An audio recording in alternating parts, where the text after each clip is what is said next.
All right, thank you. So I've got about apparently 5 or 6 minutes to say the most useful things I can think of. I'm going to do my best. It was suggested that I distill things down to three items. I think I'll go with 4. And I'll try. I think these are pretty important ones. Some of them are going to sound like, well, you've heard it before, but it's worth re-emphasizing. I think the first is you need to work, depending on how well you want to do, particularly if you're starting a company, you need to work super hard. So what does super hard mean? Well, when my brother and I were starting our first company, instead of getting an apartment, we just rented a small office and we slept on the couch. And we showered at the YMCA, and we're so hard up we had just one computer. So the website was up during the day, and I was coding at night, 7 days a week, all the time. And I sort of briefly had a girlfriend in that period, and in order to be with me, she had to sleep in the office. So work hard,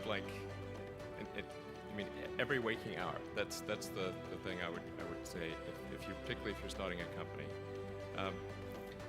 And if you do simple math, you say okay, if somebody else is working 50 hours and you're working 100, you'll get twice as much done in the course of a year as the other company.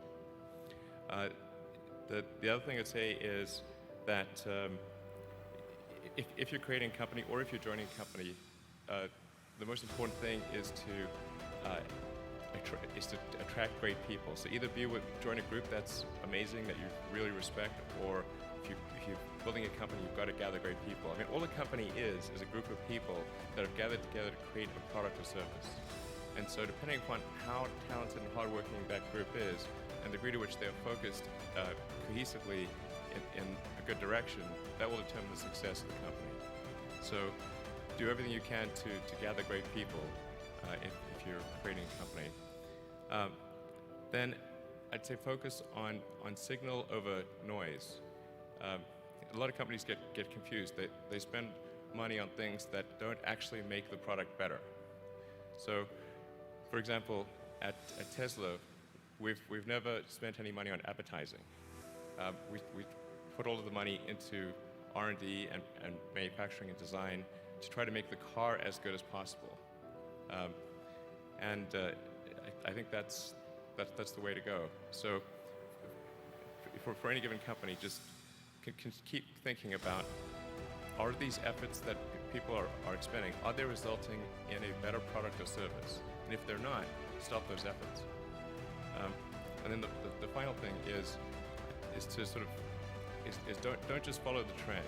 So you may have heard me say that it's good to think in terms of the physics approach, or first principles, which is, rather than reasoning by analogy, you boil things down to the most fundamental truths you can imagine, and you reason up from there.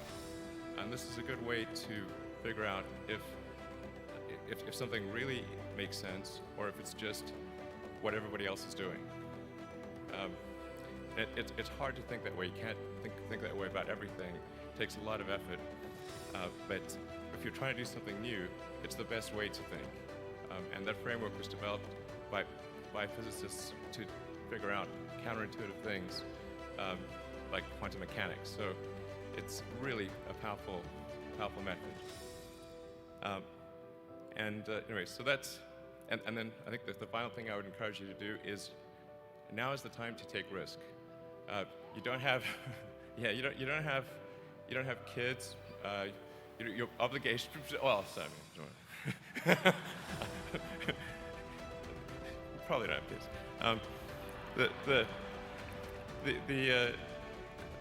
But as you get older, your obligations increase. So and once you have a family, you start taking risk not just for yourself, but for your family as well. It gets much harder to do things that might not work out. So now is the time to do that. Before you have those obligations. So I would encourage you to take risks now, to do something bold. You won't regret it. Thank you.